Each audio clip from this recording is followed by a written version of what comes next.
ഞാൻ മൊയ്തീൻ ഷാ, ജനതാദൾ നാഷണലിസ്റ്റിൻ്റെ സംസ്ഥാന പ്രസിഡന്റ്. ബഹുമാന്യ നിങ്ങൾക്ക് എല്ലാവർക്കും എൻ്റെയും എൻ്റെ ഗ്രൂപ്പിൻ്റെയും അഭിനന്ദനങ്ങളും ആശംസകളും. ഇന്ന് വൃശ്ചിക മാസം 2-ാം തീയതി മണ്ഡലക്കാലം തുടങ്ങി പരിപാവനമായ അയ്യപ്പ ദർശനം നടത്തിയ ആൾക്കാർ സായൂജ്യമടയുന്നു. അതിന് സർക്കാർ എല്ലാവിധ സഹായങ്ങളും ചെയ്തു കൊടുക്കണമെന്ന് വിനീതമായി അഭ്യർത്ഥിക്കുകയാണ്. മറ്റൊന്ന്, യശസ്വരീനായ സിനിമാ നടൻ ജയൻ്റെ 44ാമത് ചരമവാർഷിക ദിനമാണ്. കാലം എത്ര കഴിഞ്ഞാലും ആ മഹാനടനെക്കുറിച്ചുള്ള ഓർമ്മകൾ മനസ്സിൽ നിന്നും മായില്ലെന്നുള്ള വിശ്വാസത്തോടെ ഒരിക്കൽ കൂടി ആത്മാവിന് നിത്യശാന്തി നേർന്നുകൊള്ളുന്നു. മറ്റൊന്ന്, ദുബായ് രാജ്ഞി എന്ന പേരിൽ കുറേ നാളായി വാട്സപ്പിലും ഫേസ്ബുക്കിലൊക്കെ ഒരു നഗ്ന നൃത്തം സെമി ഡ്രസ്സിങ്ങുകളായിട്ട് നൃത്തം കാണാം. അത് വാസ്തവത്തിൽ സംശയം ചോദിക്കുകയാണ്, അത് ദുബായിലെ ഭരണകൂടത്തിൻ്റെ രാജ്ഞിയാണോ അതോ ഡ്യൂപ്ലിക്കേറ്റാണോ?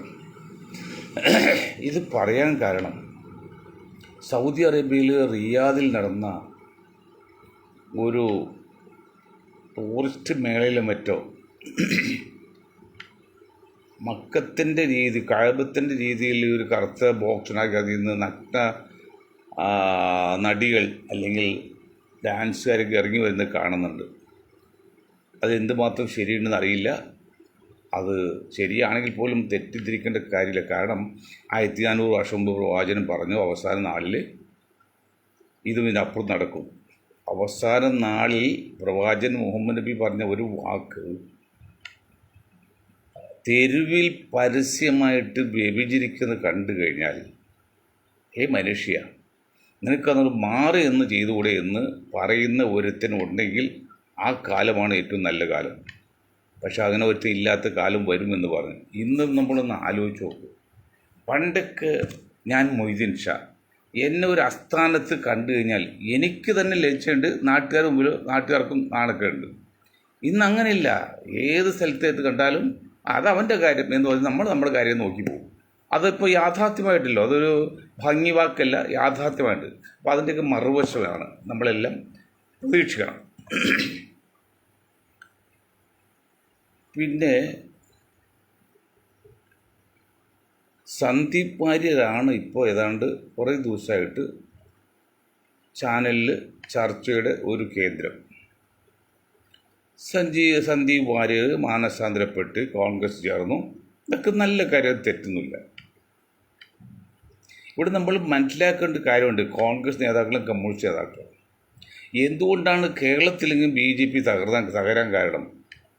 കാരണം 40, 50, 60 വർഷക്കാലം ഒരു ആദർശത്തിൻ്റെ പേരിൽ രാഷ്ട്രീയ പ്രവർത്തനം നടത്തിയ ജനസംഘ പ്രവർത്തകരും പിന്നീട് BJP പ്രവർത്തകരും നിലനിൽക്കെ അവർക്കൊരു വാർഡ് പഞ്ചായത്ത് മെമ്പർ പോലും ആകുമെന്ന് പ്രതീക്ഷയുള്ള സമയത്താണ് ആയിരങ്ങൾ ലക്ഷങ്ങൾ വ്യക്തികൾ ആയിരങ്ങൾ ലക്ഷങ്ങൾ കളഞ്ഞ് ഈ പ്രസ്ഥാനം കൊണ്ടുനടന്നത്.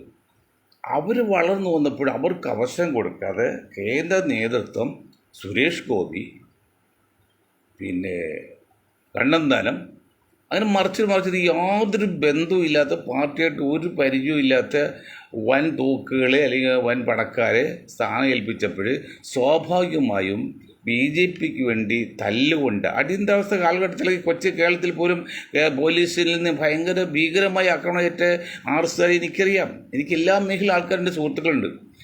അങ്ങനെയുള്ളവരൊക്കെ നിലനിൽക്കുകയാണ് യാതൊരു ബന്ധവുമില്ലാതെ ഇന്നലെ വന്ന ആൾക്കാർക്ക് സ്ഥാനം കൊടുത്ത് ആളാക്കിയത്. അത് കണ്ട് മടുത്ത് എങ്കിലും സംഘപരിവാർ മുഖേന വന്ന BJP അതിന് പോവില്ല. അവരുടെ പോളിസി അതാണ്, അങ്ങനെ പിടിച്ചു നിൽക്കുന്നത്. ആ ഒരവസ്ഥ ഇന്ത്യൻ നാഷണൽ കോൺഗ്രസിൻ്റെ കേരള യൂണിറ്റിനോ അല്ലെ CPMൻ്റെ കേരള ഘടകത്തിനോ വരരുതെന്ന് ഒരു റിക്വസ്റ്റ് ഉണ്ട്. ഇപ്പോൾ ഏതാണ്ട് വരുന്ന അസംബ്ലി ഇലക്ഷനോട് കൂടി കേരളത്തിൽ LDF പോകുമെന്നും UDFനാണ് സാധ്യത കാണുമെന്നും കണക്കാക്കിക്കൊണ്ട് BJPയിൽ നിന്ന് ഒരു സീറ്റ് കിട്ടില്ലെന്നും, കിട്ടിയാൽ തന്നെ അവിടെ ഈഴവൻ നിർത്തിയാൽ നായർ വോട്ട് ചെയ്യില്ല, നായർ നിർത്തിയാൽ ഈഴ വോട്ട് ചെയ്യില്ല, അങ്ങനെ തോൽപ്പിച്ച് കളയുന്ന ഭയമുള്ളതുകൊണ്ടും സന്ദീപ് വാര്യർ മാത്രമല്ല മറ്റ് പലർക്കും താല്പര്യമുണ്ട്. അവരെല്ലാം മതേതരത്തിൻ്റെ പേര് രണ്ടും കൈ നീട്ടി ഈ മണ്ടന്മാരെ കോൺഗ്രസ് നേതാക്കൾ സ്വീകരിച്ചാൽ ഒരു കാര്യം കോൺഗ്രസ് മനസ്സിലാക്കണം, സംഘപരിവാറിൽ പോയ ഒരു വ്യക്തി അവൻ അതിൻ്റെ ആദർശം വിട്ടു മാറില്ല എന്നുള്ള യാഥാർത്ഥ്യമാണ്. അഥവാ അവൻ മാറിയാൽ അവൻ മാത്രം മാറും, രണ്ടാമതൊരാൾ വരാൻ സാധ്യത കുറവാണ്. ഒരു ഉദാഹരണം ബഹുജൻ സമാജ് പാർട്ടിയാണ്. ബഹുജൻ സമാജ് പാർട്ടി ഇപ്പോൾ കേരളത്തിൽ അധികാരമൊന്നുമില്ല, 1-2 സ്ഥലത്ത് പഞ്ചായത്ത് പറഞ്ഞിട്ടുണ്ട്. എങ്കിലും അവരിൽ നിന്നും മാറിയാൽ, ആ പാർട്ടിയിൽ നിന്ന് മാറിയാൽ ഒരൊറ്റ പ്രവർത്തനം കൂടെ വരില്ല. ഏറ്റവും വലിയ ഉദാഹരണം ഞാൻ തന്നെ. ഞാൻ 10-20 വർഷക്കാലം ബഹുജൻ സമാജ് പാർട്ടിയുടെ 2ാം സ്ഥാനത്ത്, 1ാം സ്ഥാനം കള്ള സുമാനും, 2ാം സ്ഥാനം ഞാൻ ആ പാർട്ടി ചില കാരണവശാൽ പോകുന്നു. വോട്ടിയുടെ ഒരാൾ പോലും വന്നില്ല. അവിടെ സുഭിക്ഷമാണ് അവരല്ല എങ്കിൽ അവർ അംബേദ്കറിസ്റ്റുകളാണ്, അവർ പോലുമില്ല. ആ പാർട്ടി ഞാനും അത് തന്നെയാണ്. അതുപോലെ RS പോലുമില്ല. അപ്പോൾ സന്ദീപ് വാര്യർ വന്നു എന്ന് വെച്ച് ആയിരക്കണക്കിന് RSS അല്ലെങ്കിൽ BJP അനുഭാവികൾ വോട്ട് ചെയ്യുന്ന വരുന്നു യാതൊരു പ്രതീക്ഷ വേണ്ട.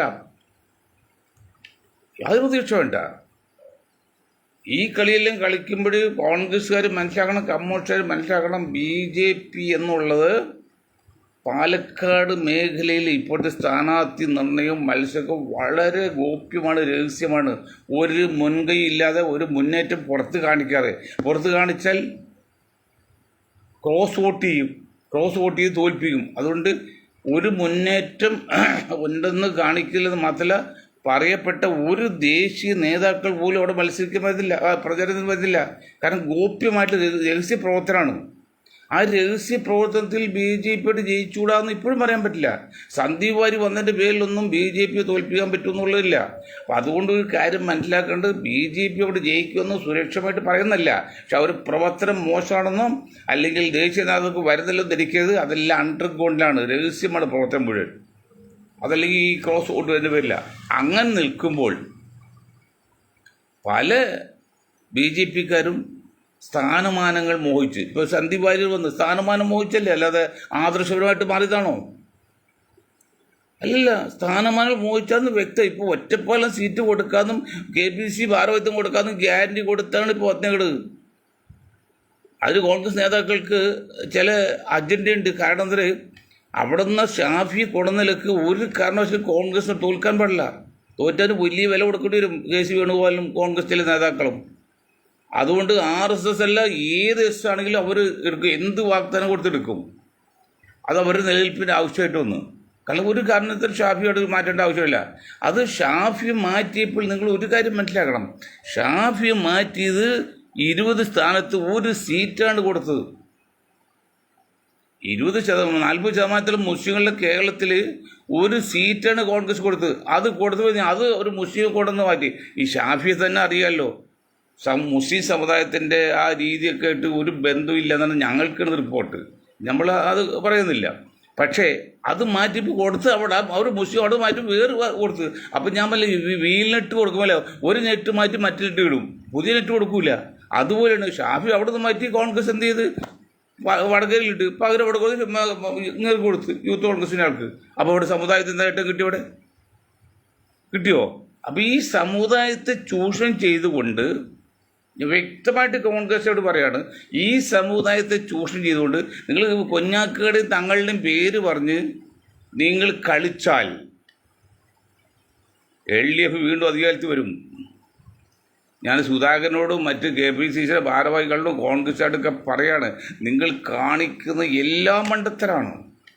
രാഹുൽ ഗാന്ധി കൊണ്ട് വയനാട് മത്സരിപ്പിക്കുന്ന ഒരു കാര്യം ഉണ്ടായില്ല, അതിൻ്റെ മണ്ടത്തരം നിങ്ങൾക്ക് മനസ്സിലാവില്ല.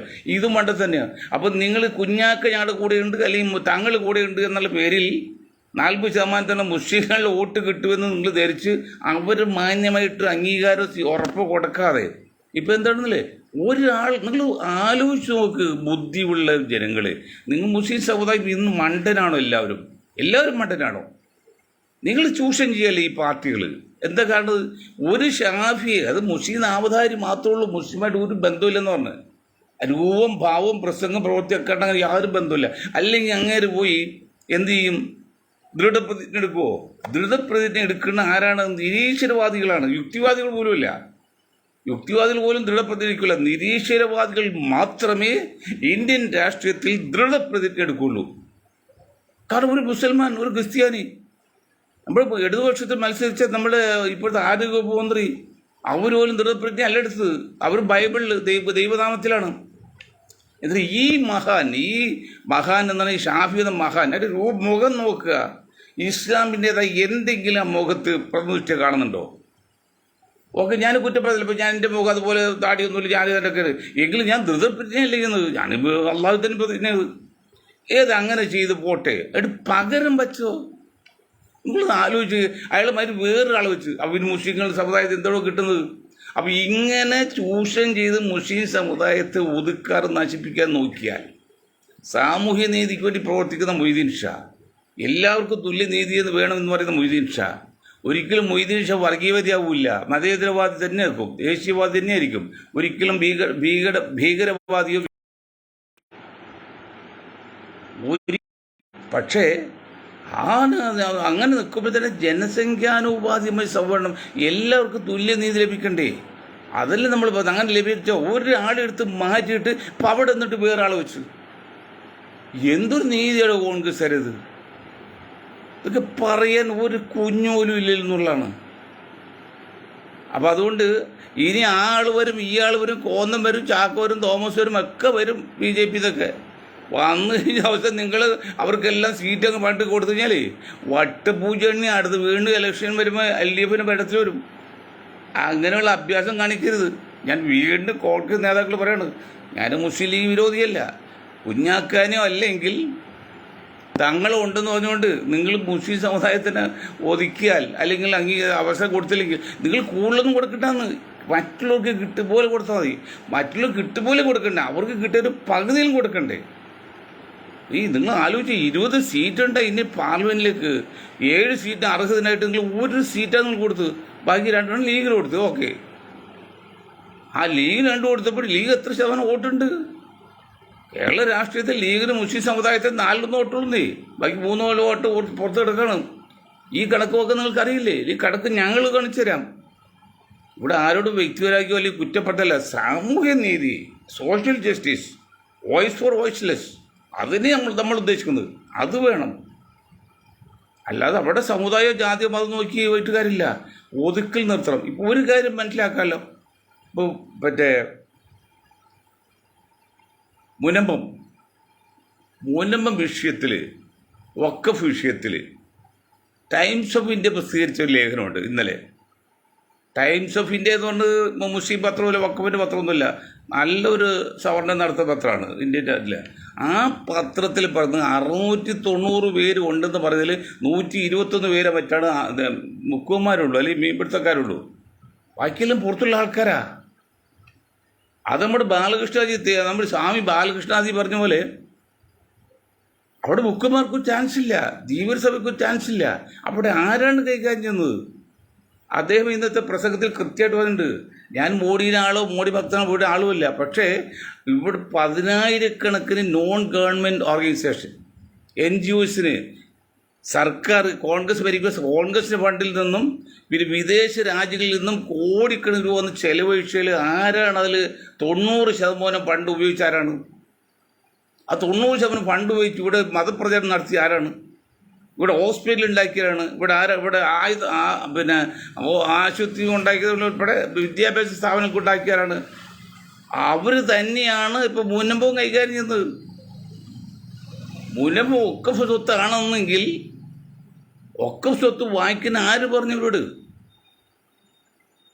അങ്ങനെ ഭൂമി അവിടെ പാവപ്പെട്ടവനോ ഇല്ലാത്തവരോ ഉണ്ടെങ്കിൽ അവർക്ക് വാങ്ങിച്ചിട്ടുണ്ടെങ്കിൽ ആ ഭൂമി ആധാരം ചെയ്ത് കൊടുത്തവനും, അതായത് കൈക്കൂലി കൊടുക്കുന്നത് പോലെ തന്നെ തെറ്റാണ്, കൈക്കൂലി വാങ്ങുന്നത് പോലെ തെറ്റാണ് കൊടുക്കുന്നു.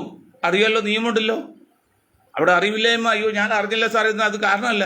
അതുപോലെ ഭൂമി വാങ്ങിച്ചപ്പോൾ ആ ഭൂമിയുടെ രേഖകൾ നോക്കി വാങ്ങിക്കേണ്ട ബാധ്യത വാങ്ങുന്നതിനുള്ള പോലെ തന്നെ വിൽക്കുന്നതിനുണ്ട്, അല്ലെങ്കിൽ വിൽക്കുള്ള പോലെ വാങ്ങുന്നുണ്ടായിരുന്നു. അത് ഇതിൽ ആരോ ഉത്തരവാദി? അത് ഈ സമുദായത്തെ പൂർത്തീകരണമായിരുന്നു. അവിടെ ജീവരന്മാർ എത്ര പേരുണ്ട്? അവിടെ ബുക്കന്മാർ, മീൻപിടുത്തക്കാർക്ക് എല്ലാ റിസോർട്ടിൽ 10 ശരിയാണെങ്കിൽ 100 കണക്കിന് 600 റിസോർട്ട് ഉണ്ടെന്നാണ്. ഞാനത് വിശ്വസിക്കുന്നില്ല. മുനമ്പം വൈപ്പിൻ ഭാഗത്തൊക്കെ 600ഓളം, മുനമ്പം പിന്നെ വൈപ്പിനില്ല, ചെറായി ഭാഗത്തൊക്കെ 100 കണക്കിന് റിസോർട്ട് ഉണ്ടെന്നാണ്. 600 ഉണ്ടെന്നാണ് പത്രം പറയുന്നത്, ശരിയൊന്നും എനിക്കറിയില്ല. അങ്ങനെ റിസോർട്ട് ചെയ്യുന്ന ആൾക്കാരും ഈ സഭയും പിന്നെ മറ്റുള്ള ആൾക്കാർക്ക് ചേർന്ന് മുക്കുമ്മൻ്റെ പേര് പറഞ്ഞിട്ട് ചൂഷണം ചെയ്യണത്. അതെന്ത് നീതിയാണത്? അവിടെ ഒന്ന് രാഷ്ട്രീയക്കാർ ചെന്നിട്ട് അയ്യോ കൊടുക്കണം ലീഗ് ഏറ്റവും ആദ്യം ലീഗ് മുസ്ലിം ലീഗ് എന്ന് പറഞ്ഞ രാഷ്ട്രീയ പ്രസ്ഥാനം ഒരിക്കലും ഫൈറ്റ് ചെയ്ത് വിജയിച്ചിട്ടില്ല. അവരെല്ലാം വിധേയത്വം കാണിച്ചാണ് നിൽക്കുന്നത്. അതുകൊണ്ട് പോലെ പേര് സ്വീകരിക്കുകയും ചെയ്യും. അവർക്ക് ഈ സമുദായത്തിന് ജാമ്യം നിർത്തി അവർക്ക് നേട്ടം കിട്ടി. അത് വേണ്ടെന്നേ. അതുകൊണ്ട് അവർക്കൊന്നും നഷ്ടപ്പെടാനില്ല. അവർ കിട്ടുമ്പോൾ ലാഭമാണ്. പകരം സമുദായത്തിന് കിട്ടുന്നില്ല. കുഞ്ഞാക്കയുടെ പെണ്ണ് കേസിൽപ്പെട്ട് എത്ര പ്രൊമോഷൻ കൊടുക്കേണ്ട സമുദായം കൊടുക്കെല്ലാം ഇവിടെ ക്രിസ്ത്യൻ സമുദായം കൊടുത്തറിയാവോ? കേസ് രക്ഷപ്പെടാൻ വേണ്ടി എങ്ങനെ കേസ് ഉണ്ടാക്കി? കുഞ്ഞാക്ക ഒരു പക്ഷേ ഉപമുഖ്യമന്ത്രിയോ അല്ലെങ്കിൽ മുഖ്യമന്ത്രിയോ സാധ്യതയൊന്നും അല്ലെങ്കിൽ കഴിവുള്ള ഒരാളായിരുന്നു. അപ്പോൾ അദ്ദേഹം തകർക്കാൻ വേണ്ടി കൂടെ നിൽക്കുന്നവരാണ് പെണ്ണ് കേസ് ഉണ്ടാക്കിയത്. അല്ല കുഞ്ഞാക്കാക്ക് ഒരു റോഡ് പോകുന്ന ഒരാളുടെ വേണോ? അല്ലാതെ പുള്ളിയാച്ചി ഏത് പെണ്ണ് കിട്ടില്ലാത്ത. അപ്പോൾ അദ്ദേഹത്തെ കുടുക്കിയതാണ്. ഞാൻ ഒരു കാര്യവും പറയാം, കുഞ്ഞാക്കായി ലീഗ് മനസ്സിലാക്കണം. ഇവിടെ പാലായിട്ടും പാലത്തിൽ കുഴപ്പമുണ്ടായെന്ന് പറഞ്ഞാൽ അഴിമതി നടത്തി വേണ്ടിയിട്ട് ഇബ്രാഹിമിനെ ക്രൂശിച്ചല്ലോ. 80 ലക്ഷം രൂപയായിട്ട് അനുവാദം ചോദിക്കുക അല്ലെങ്കിൽ മുൻകൂർ കൊടുത്തു എന്നല്ല പറഞ്ഞല്ലേ ആരോപണം ഉണ്ടാക്കിയത്. ഇവിടെ 500 കോടി നഷ്ടം വരുത്തിയല്ലോ ഭൂതംകെട്ട് അലക്സിറ്റി. ഇത് അതിനാരോ ഉത്തരവാദി? ഫണ്ട് മുഴുവൻ കൊടുത്തു കഴിഞ്ഞു. മിഷനും വന്നില്ല, പണി നടത്തിയില്ല. എന്നിട്ട് അവർക്കെതിരെ ഒരു നോട്ടീസ് അയച്ചു, നിങ്ങൾ നഷ്ടപരിഹാരം തരണമെന്ന് പറഞ്ഞത്. അത് കിടക്കും. അതൊക്കെ ഒരു ഒത്തുകളിയില്ലേ? ആ ഒത്തുകളി കാണാൻ ഈ കുഞ്ഞാക്കൊക്കെ ഇബ്രാഹിം കുഞ്ഞിൻ്റെ സുഖല കിടപ്പിലായത്. കുഞ്ഞാക്കൊക്കെ ലീഗിന് പറഞ്ഞിട്ടുണ്ടോ? നിങ്ങളുടെ പേരിൽ ആരോടും കൊണ്ടപ്പോൾ പാവം ഇബ്രാഹിം കുഞ്ഞിനെ തകർത്ത് കളഞ്ഞല്ലേ? ആരാണ്ട് പുറകെ കളിക്കുന്നത്? ആര് കളിച്ചാലും നമ്മൾ സത്യമായിട്ട് പറയണം, നേരായി പറയണം. അവിടെ കമ്മ്യൂണിസ്റ്റ് ആണെങ്കിലും ലീഗാണെങ്കിലും തെറ്റുകയാണെങ്കിൽ ശിക്ഷിക്കപ്പെടണം, കോൺഗ്രസ് ആണെങ്കിൽ പോലും. അവിടെ 500 മനോരമ റിപ്പോർട്ട് 500 കോടി രൂപയാണ് നഷ്ടം വരുത്തിയത്. ഇത് മറ്റേ പാലാരിട്ട് പാലം ആകെ കൂടി 80 ലക്ഷം രൂപയായിട്ട് കാശ് അഡ്വാൻസ് കൊടുത്തുപോയി കോൺട്രാക്ടർ. അതാണ് വലിയ ആരോപണം കൊണ്ടത്. അതെന്താ കാരണം? അതൊന്നുമല്ല സംഗതി. എൻ്റെ അതിൽ 2 കാര്യമുണ്ട്. ഒന്ന്, ആ പാലം നിലനിർത്തിക്കൊണ്ട് പോകുമ്പോൾ ഇന്നത്തെ മെട്രോ കടന്നു പോകില്ല, ഒരടി വ്യത്യാസമുണ്ട്. അത് പൊളിക്കണം. അപ്പോൾ പുതുക്കപ്പെടുന്ന പാലം പൊളിച്ചു പറയുമ്പോൾ ഉദ്യോഗസ്ഥന്മാർ തല്ലിക്കൊല്ലില്ലേ? അപ്പോൾ ഉദ്യോഗസ്ഥന്മാരും ഇടതുപക്ഷമൊക്കെ ചേർന്നിട്ട് പാലം പണി മോശമാകുന്നതുകൊണ്ട് പ്രശ്നമുണ്ടാക്കി അതിനെ വളരെയധികം പ്രചരണം കൊടുത്തത് പത്രങ്ങളൊക്കെ. ആരെങ്കിലും പത്രമൊക്കെ നയിക്കുന്ന ആരാകുന്നത് ആ പ്രചരണം കൊടുത്ത പേരിൽ എന്നാൽ പൊളിക്കാൻ തീരുമാനിച്ച് രാത്രി പാലം പൊളിച്ച്. അല്ലെങ്കിൽ മെട്രോ കടന്നു പോകില്ല ആ പാലം വെച്ച്. അത് എഞ്ചിനീയർമാർക്ക് വെച്ച് തെറ്റാണ്, അത് ഇബ്രാഹിം കുഞ്ഞിനെ തെറ്റല്ല, ഗവൺമെൻറ് വെച്ച് എന്ന് പറയാൻ പറ്റില്ല. ഉദ്യോഗസ്ഥന്മാരാണല്ലോ ഗവൺമെൻറ് ചെയ്യുന്നത്. അപ്പോൾ അവർ നഷ്ടപരിഹാരം കൊടുക്കണം, അതിനുവേണ്ടി പൊളിച്ചു. അതാണ് അതുപോലെ മനസ്സിലാക്കേണ്ട കുഞ്ഞാക്കാക്ക്. തങ്ങൾക്ക് മനസ്സിലാകണ്ടോ? ഇബ്രാഹിം കുഞ്ഞ് പോട്ടെ, സുഖൂല കിടപ്പിലായില്ലേ? അത് ഇപ്പോൾ 500 കോടിയാണ് ഭൂതങ്കേട്ടിലെ ഇറിഗേഷൻ പ്രോജക്റ്റും അല്ലെങ്കിൽ ഹൈഡ്രോ ഇതിനു വേണ്ടി നഷ്ടം വന്നത് ഖജനാവിൽ. എന്നിട്ട് ആരും വിടുന്നുണ്ടോ? ഇതൊക്കെയാണ് തന്തയില്ലായ്മ അല്ലെങ്കിൽ മര്യാദകേട് എന്നൊക്കെ പറഞ്ഞത്. കടക് ജോലി കാണും, കാണിക്കും, നാളികേരം ജോലി കാണുകയില്ല, കാണിക്കുകയില്ല. ഇതൊക്കെ കണ്ട് മടുത്തുകൊണ്ടാണ് മൊയ്തീൻ ഷായെ പോലുള്ളവർ ഈ നെറിയിട്ട രാഷ്ട്രീയത്തിൽ നിന്ന് മാറി നിൽക്കുന്നത്. ഇവിടെ യാതൊരു മാന്യതയില്ല. രാഷ്ട്രീയക്കാരെന്ന് വെച്ചാൽ സമൂഹത്തിൽ ഒരു വിലയില്ല. ഞാൻ എൻ്റെ അനുഭവം പറയാം. ഞാൻ രാഷ്ട്രീയക്കാരെ നല്ല പട്ടിപോലെ വായിക്കോളൂ. പക്ഷേ ഞാൻ വോയിസ് ഓഫ് ജസ്റ്റ് ആളെന്നല്ലോ 2 കൈ നിന്ന് സ്വീകരിക്കും. അതാണ് അവസ്ഥ. പിന്നെ അധികാരമുള്ളതുകൊണ്ട് കക്കുന്നതുകൊണ്ടൊക്കെ പേടിച്ചിട്ട് കൊടുക്കും. അത് എല്ലാ കാര്യം പാർട്ടി ശരിയാണ്ട്, ഒരു പാർട്ടി മാത്രമല്ല അത്. അപ്പോൾ അങ്ങനെ വരുമ്പോൾ മുനമ്പ സമൂഹത്തിനൊക്കെ ഇത് മനസ്സിലാക്കണം. അപ്പോൾ അതുപോലെ ഈ സമുദായത്തിൻ്റെ ഇപ്പം സന്ദീപ് വാര്യർ ഒരു പരസ്യ പ്രസ്താവനയോടുകൂടി എല്ലാം തീർന്ന് മോമിനായി എടുത്തു. തങ്ങളവിടെ ചെന്ന് മോമിനായി മുസ്ലിമായി എടുത്തു, അതായത് മുനാഫിക്കിൽ നിന്ന് എടുത്തു പോലെ എടുത്തു. കോൺഗ്രസ് സ്വീകരിച്ചു. ഈ മദനി, ഞാൻ മദനി ആളുമില്ല, മദനി പോയതാണല്ലേ. ഈ മദനി എത്ര ആൾ മുമ്പ് ഇയാൾ ഞാൻ എല്ലാം പറഞ്ഞിട്ടുണ്ടെങ്കിൽ നിങ്ങൾ ക്ഷമിക്കണം എന്ന് പറഞ്ഞ് എന്തിനാ ദുആ ചെയ്ത് അല്ലെങ്കിൽ തൗബ ചെയ്ത് പശ്ചാത്തപിച്ചു. എന്നിട്ട് ഈ CPM പിന്തുണ കൊടുത്തിട്ടും ഒരു മുന്നണിപ്പെടുകയോ കോൺഗ്രസ് ഇന്നും ലീഗ് ഈ മനുഷ്യനെ അംഗീകരിച്ചിട്ടുണ്ടോ? മദനി സാഹിബ് തൊപ്പി വച്ചും വന്നാൽ നിനക്കൊന്നും അംഗീകാരമില്ല. തൊപ്പി ഉള്ളവൻ വന്നാൽ, പുറത്ത് തൊപ്പിയുള്ള അകത്ത് തൊപ്പിയുള്ളവൻ വന്നാൽ സ്വീകരിക്കും. അത് കുഞ്ഞാക്കാൻ TV കാണില്ലോ, അത് തന്നെയാണ്. അതിൽ കുറച്ചൊക്കെ മധുരയുടെ കഴിവുകൊണ്ടെന്ന് വെച്ചോ, അല്ലെങ്കിൽ ഈ അന്ത്യനിമിഷം കൊണ്ടുവന്ന് LDF സപ്പോർട്ട് ചെയ്ത കാര്യമുണ്ടോ? കാരണം അദ്ദേഹത്തിന് കേസ് ജാമ്യം കിട്ടി വന്നേക്കാണ്, ഭരണകക്ഷി പിണക്കുണ്ടായി എന്ന് ചോദിച്ചാൽ ചെയ്ത് എന്ത് പോട്ടെ, അംഗീകാരം കിട്ടണുണ്ടോ? PDP എത്ര വർഷമായി രഹസ്യമായിട്ടും പരസ്യമായിട്ടും CPM സപ്പോർട്ട് ചെയ്യാൻ വേണ്ടിയിട്ട് ഇതേവരെ മുന്നിൽ ചേർത്തുണ്ടോ? ചേർക്കാൻ സാധ്യതയുണ്ടോ? INL വന്ന് ചേർത്തുണ്ടോ? ഇതെല്ലാം ഈ ഗവൺമെൻറ് കാര്യം വരുമ്പോൾ, ഈ സമുദായത്തിൻ്റെ കാര്യം വരുമ്പോൾ ഒരു നിയമം അംഗീകരിക്കില്ല, ബാക്കിയുള്ളവർക്കടെ എല്ലാ നിയമവും അംഗീകരിക്കും. അതാണല്ലോ ബഹുമാനപ്പെട്ട കോടതി വരും പറഞ്ഞത്. ബാബരി മസ്ജിദ് ഇഷ്യൂ വന്നപ്പോൾ വിശ്വാസമാണ് എല്ലാത്തിനും മുകളിലാണ്, വിശ്വാസം ചോദ്യം പാടില്ല, സുപ്രീം കോടതി വരും പറഞ്ഞു, നമ്മൾ അംഗീകരിച്ചു. പക്ഷെ ഹൈക്കോടതി നാളെ പറഞ്ഞ് വിശ്വാസമല്ല ഭരണഘടനയാണ് മുകളിലെന്ന് പറഞ്ഞ്. ഇത് രണ്ടും ഒരേ നിയമം അനുസരിക്കുന്ന കോടതി പറയുന്നത്. അപ്പോൾ എടുത്തിട്ട് എനിക്കെതിരെ വരുന്ന കാര്യമാണെങ്കിൽ ഞാനതിന് അനുകൂലിക്കില്ല, എനിക്ക് അനുകൂലമാണെങ്കിൽ ഞാൻ അനുകൂലിക്കും, അവിടെ നിയമം നോക്കില്ല. അങ്ങനെയുള്ള ഒരു വൃത്തികെട്ട ശീലമാണ് ഈ മുന്നണി രാഷ്ട്രീയം എന്ന് പറഞ്ഞാൽ. ഞാൻ വിശ്വസിക്കുന്ന രാഷ്ട്രീയക്കാർ പറയുന്ന എല്ലാ തെറ്റിനെയും ഞാൻ അംഗീകരിക്കണം, ഞാൻ എതിർക്കുന്ന രാഷ്ട്രീയക്കാർ പറയുന്ന എല്ലാ ശരിയും ഞാൻ എതിർക്കണം. ഇതൊരു മനസ്സാക്ഷിയുള്ളവർ പറ്റില്ല. അതാണ് നമ്മളൊക്കെ ഈ മുന്നണി രാഷ്ട്രീയത്തിൽ എങ്ങനെ ഒരു പഞ്ചായത്ത് മെമ്പർ ആകാൻ ശ്രമിക്കാത്തത്. എങ്കിലും അതിനെക്കുറിച്ച് ശ്രമിക്കുന്നില്ല എന്നല്ല പറഞ്ഞത്, മനസ്സാക്ഷി കുത്തണതാണ്. അപ്പോൾ അതാണ്. അപ്പോൾ എന്തെങ്കിലും കാരണവശാൽ ഇനിയും പാർട്ടികളിൽ നിന്ന് വരും, കോൺഗ്രസ് വരും, UDF സാധ്യത കാണുന്നുണ്ട് വരും. അപ്പോൾ നിങ്ങൾ എല്ലാ ഉള്ള സീറ്റ് പറക്കി കൊടുത്തിട്ട് അവസാനം ജനസംഖ്യാനുപാതികമായി നോക്കുമ്പോൾ ഈ സമുദായത്തിൽ കിട്ടേണ്ട 40% സീറ്റ് കൊടുത്തില്ലെങ്കിൽ വീണ്ടും LDF ഭരിക്കുമെന്ന് ഓർമ്മ വേണം. ഒരു കാര്യം പയ്യൻ നിർത്തിയേക്കാം.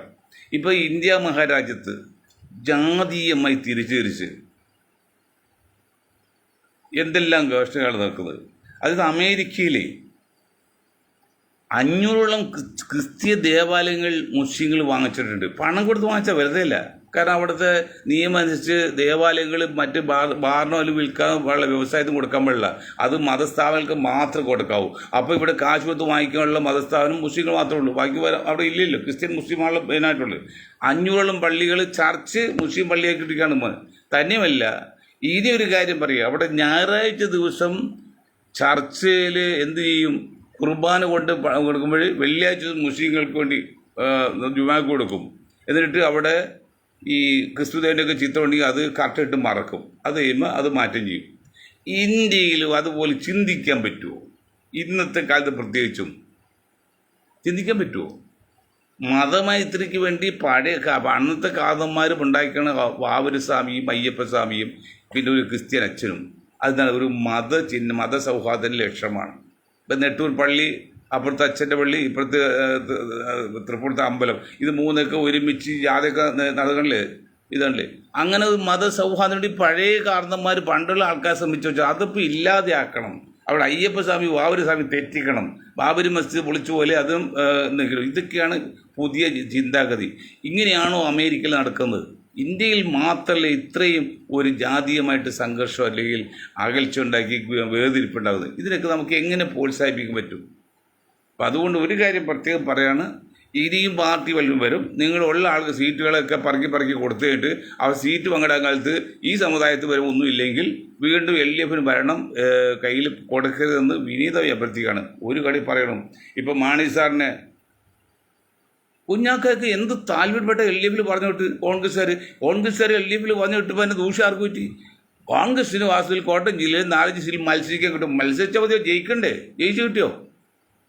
അതുപോലെ ഓരോരുത്തരെയും നിങ്ങൾ കൂടെ നിർത്തണം. INL എത്ര ആൾക്കാണ് അവരെ നമുക്ക് പറഞ്ഞു കൂട്ടി ഒരു കൂടെ നിർത്തണ്ടേ? അതൊന്നും ചെയ്യാതെ മാർക്സിസ്റ്റ് പാർട്ടി അല്ലെങ്കിൽ LDF മാണി എടുത്ത് INL എടുത്ത് അവർ ഭരിക്കുന്ന ആഗ്രഹം ഉണ്ടായി, ഇത് ആഗ്രഹമില്ല. അതിന് കാരണം ഞാൻ പറഞ്ഞ ഉമ്മൻചാണ്ടി പറഞ്ഞ പോലെയാണ്, ഇനി ഒരു ഗവൺമെൻറ് UDF അല്ലെങ്കിൽ ഈ ലീഗുകാർക്കുള്ള മന്ത്രിസ്ഥാനം കിട്ടില്ല, ഭരണം വേണ്ടെന്നാന്ന് ഉമ്മൻചാണ്ടി വിചാരിച്ചു, മരിച്ച ആളാണെങ്കിലും. അതാണ് 600 കടംപെട്ട് കിട്ടിയത്. ഇതൊക്കെ പറയുമ്പോഴേ ദുഃഖം ഉണ്ടെങ്കിലും പറയാതിരിക്കാൻ പറ്റില്ല. ആദ്യ അവസ്ഥയെല്ലാം ഇപ്പോഴും പോകുന്നത്. ഇപ്പോഴും നിങ്ങൾ കുഞ്ഞാക്കാനെയും പിന്നെ ഈ തങ്ങളുടെയും പേരും പറഞ്ഞുകൊണ്ട് ഈ സമുദായത്തെ മാറ്റി നിർത്തി നിങ്ങൾ വെള്ളം കുടിക്കുമെന്ന് പറഞ്ഞുകൊണ്ട് ഞാൻ ഒരിക്കൽ കൂടി നന്ദി പറഞ്ഞു. ജയ് ഹിന്ദ്.